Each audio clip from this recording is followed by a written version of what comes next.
honestly, I turned off Alex's channels, my subscriptions, because it was too much stuff all the time.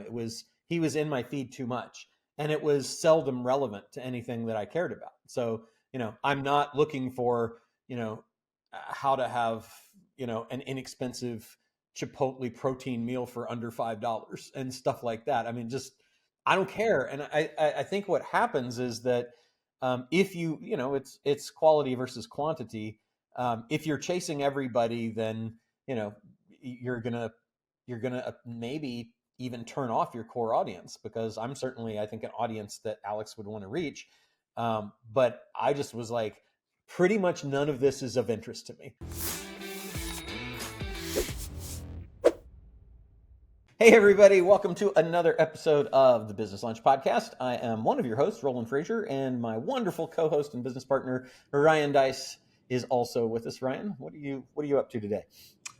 I'm excited to have a normal week. You know what I did this weekend? What did you do this weekend? I did absolutely nothing. Me too. Dude, how did that manifest itself? What nothingness did you do? So for the past month, I have had, you know this, I've got a senior in high school. He's graduating, and it's the end of the school year. And any parent of school-age children knows that there is not a worse time of your life than the end of April and the first part of May, because it's all the final projects, it's all the banquets and awards, everybody's throwing parties, all the last it's like everything all culminates all at once. And when you got 4 kids like I do, it's absolutely miserable. And on top of that, we also have 2 of my kids' birthdays are middle to end of April. So it's just nuts, like just absolutely insane. But Emily and I, my wife and I, we were talking at the end of last week, and we're like, what do we have this weekend? She's like, I don't really have anything. I was like, well, maybe I'll go take the boy, go play golf. She's like, yeah, that'd be nice. But then it just poured down rain. So dude, I'm not exaggerating. On Saturday, I woke up at 6 a.m. like I always do, but we just sat in bed until noon. And I read and I wrote a 46-page report this weekend because I just had the time. That sounds like business, though. So you businessed. Yeah, but I can't literally sit there and do nothing, but I got to do something that was important, non-urgent. And so It was great. It was beautiful. That's what I did. What about you? So you haven't been as busy either? I didn't have, no, I irresponsibly have decided that I'm not going to work on the weekends so much anymore. So that's I say irresponsible, but that you really shouldn't have to do that all the time. Right. And my wife, as you know, just had surgery, and so she's still recovering, so she can't really do much of anything.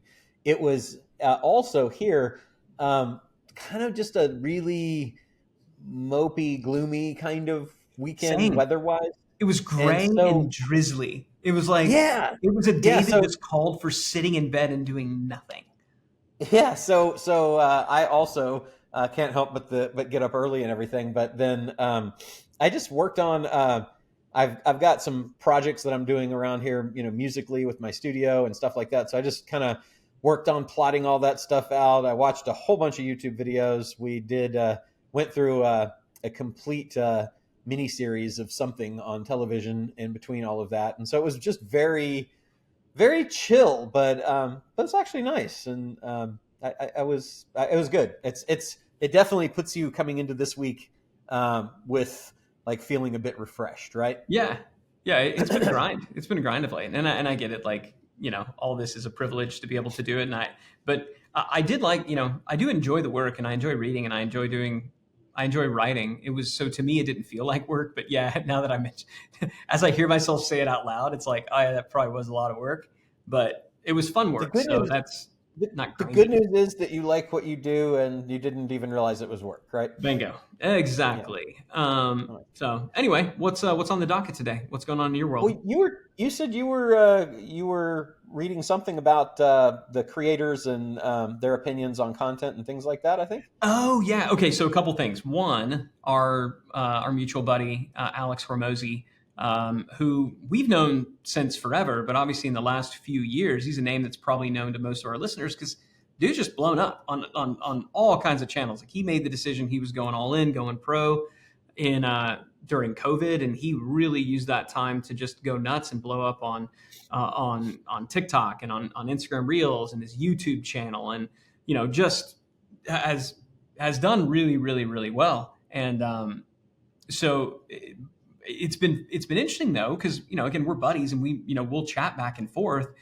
And he put out this piece, this video that kind of has gone a little bit, I don't want to say viral, but it definitely has got a lot of people talking in the business world and in the influencer space, because he essentially said, I'm going to stop doing entertainment style videos. I'm just going to shift all of my focus back to education, in an effort to grow his audience, which most people who are out there on the different social channels want to do. He's shifted from talking almost exclusively about business to, I'm going to talk about cooking, and I'm going to talk about health, and I'm going to talk about how to what to do when you're in college. And he broadened his message for the sake of getting a lot of views and for the sake of getting more followers, which worked. But Alex is a data guy, and so when he went back and analyzed, he found that people who are watching videos on cooking, they don't necessarily ascend to then wanting to watch my business stuff. They just want to watch more cooking stuff. So he was essentially able to validate, and he broke this down in this video, that not all views are created equal, and that the grind of going out there and producing tons and tons of content just to grow the audience, if you're doing this as a business owner, not as a celebrity, not as an entertainer, if you're doing this to grow your business brand, it just wasn't worth it. And he tested the strategy, found that it wasn't worth it, is pivoting back. And so that happened. At the same time, I read this article in Vox titled "Everyone is a Sellout Now," and it's basically this article where they're interviewing all these creators who are lamenting the fact that they don't really have time to create anymore. They have time to do their art. They have to always produce for the TikTok, the Instagram, and the YouTube algorithms, because if they stop, they're going to disappear. And if they disappear, they don't make any money. So one person said, you're becoming worse at your art, but you're becoming a great marketer for a product which is getting increasingly less and less good because you're focusing on all this other stuff. So I just wonder if we're not going to start seeing a shift away from the I need to be everywhere all at once strategy to, what, maybe we shouldn't be chasing views. Maybe we should be talking to, less, and maybe we should get okay with that. And I'm just curious, as someone who's invested a lot more in the, social creator side of things than I have, what your take is on that. Yeah, on the Alex thing, I think it's just common sense. I mean, it honestly, I turned off Alex's channels, my subscriptions, because it was too much stuff all the time. He was in my feed too much, and it was seldom relevant to anything that I cared about. So, Yeah. I'm not looking for, how to have, an inexpensive Chipotle protein meal for under $5 and stuff like that. I mean, just, Right. I don't care. And I think what happens is that if you, it's quality versus quantity. If you're chasing everybody, then, you're gonna maybe even turn off your core audience, because I'm certainly, I think, an audience that Alex would want to reach. But I just was like, pretty much none of this is of interest to me. So It's funny. enough. He said, so I'm not sorry to interrupt, but he said one of the catalysts that led him to start looking at the data and make this change is a good friend of his. He didn't name the person, but probably somebody that we know who he really respected and who is his ideal client. Because Alex is like us. Alex wants to do deals. He wants to buy companies. Yeah. He wants to be a part of like bigger things. So he's like, my ideal client said exactly what you said. Yeah, pretty much, love you. I've just pretty much stopped watching your stuff because it doesn't apply to me anymore. So, yeah. Sorry. Yeah. Finish too much. And also for me, having somebody in my feed where I see their face 82 times and very little else is also too much. So, but look what Grant Cardone did. Cardone, who is one of Alex's mentors on that kind of stuff, said, I think a long time ago, pulled up his thing, said, you want to be known? Look at my feed. Look, I'm everywhere all the time. Look at yours. I post 10 times as much as you do. If you want to get, the kind of audience I've got, do that. But what I don't see Cardone doing is I don't see him posting a bunch of things that aren't relevant. He's either posting lifestyle stuff, which is basically aspirational, or he's posting content. So I think that's the key, is like all this artificially created clickbait kind of content, 10 ways to save money on your, that stuff, particularly not appealing to your, not that is not directly targeted to appeal to your ideal audience, to get them to do the ideal thing you want them to do.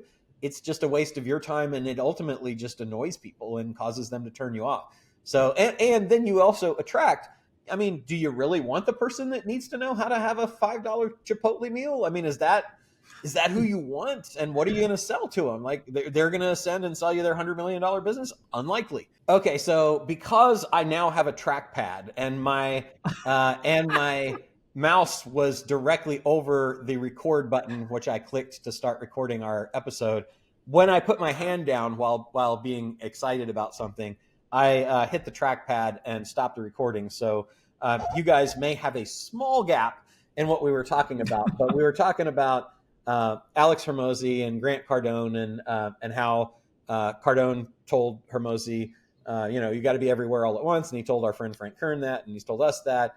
And it's obviously worked for him. But sometimes it turns people off. And then you were saying something when I think I hit. Yeah. So let's talk about Grant, because I do think if we can get both Alex and Grant in the title of this podcast, this thing's gonna go to the moon. We can have our own little. We'll go viral. We'll go viral. Ooh, even better.